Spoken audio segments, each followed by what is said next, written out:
Hey Robbie, Andrew here. I wanted to make a couple videos for you of the 420 just so that we are all up front with everything that I know about the car and there are little to no surprises when I arrive. So, the car is showing 24,344 miles. The odometer, tripometer, speedometer, everything works in here. Just wanted to show you how the car starts cold. Push all the buttons so you can see just sort of how the car functions.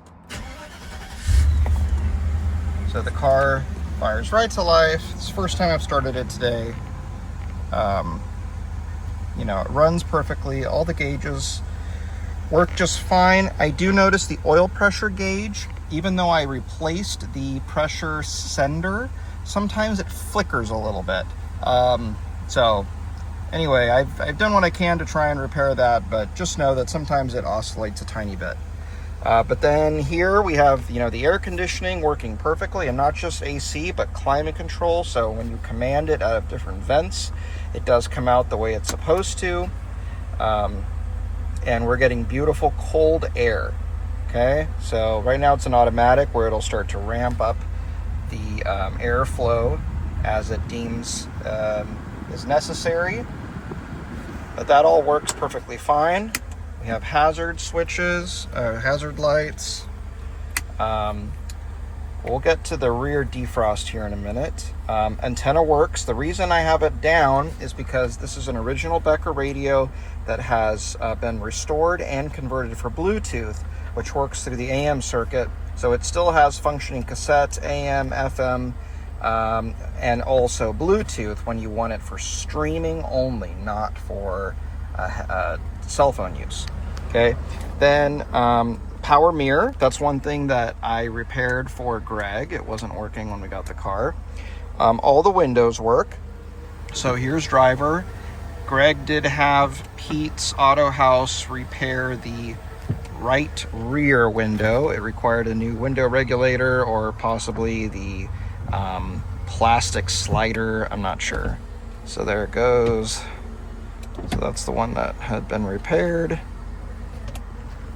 And then here would be the left. Okay. Sunroof. So this does have a tilting sunroof too. So if I push it back, that one will tilt and then I can come back down. And then of course I can open and the sunroof works perfectly fine. Sun visors have the backlit mirrors, so that works. They're all absolutely perfect and beautiful and no issues at all with that. Let's see. Oh yeah, so I had mentioned the radio, so we'll just go ahead and turn it on here, to like FM.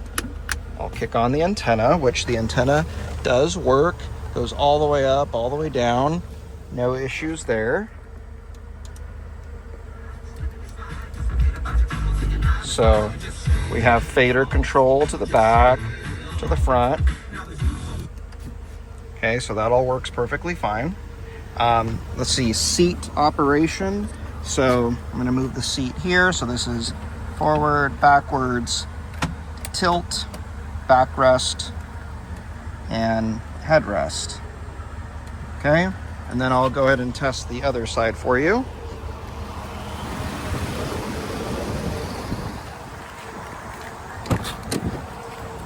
So here we have forward, backward, tilt, backrest, headrest. Okay, so as you can see, all of that works absolutely perfectly. And then cosmetically, you see the condition in here of the dash, the wood. It's virtually flawless. If we're getting really, really nitpicky, I notice here on the climate control panel, you come down here right above this button, there's like the tiniest little chip in the wood right there. But that's about it. It's really, really, really nice. Same with the seats. They have not been reupholstered or re-dyed or anything, and they're just really amazing. One cosmetic thing that we did repair for Greg is we replaced the rear windshield. It had a little bit of delamination going on in one of the corners. This is like a two-piece windshield with the defrost lines in the middle of two pieces of glass. So that is a common problem. But there is no rust on the bottom of the windshield. That is something that's common on these cars. Okay, here in the trunk, you've got a brand new, never used set of custom cocoa mats that come with the car. Those are not cheap. Okay, so there you can see the back. One thing I wanted to show you up here, I glued these felt pieces. I didn't do the most amazing job, but the reason those are there is because this body car does have a known issue of squeaking when you're driving, and it's the plastic of the panels rubbing against the different material plastic of the sills, and this kind of squeaks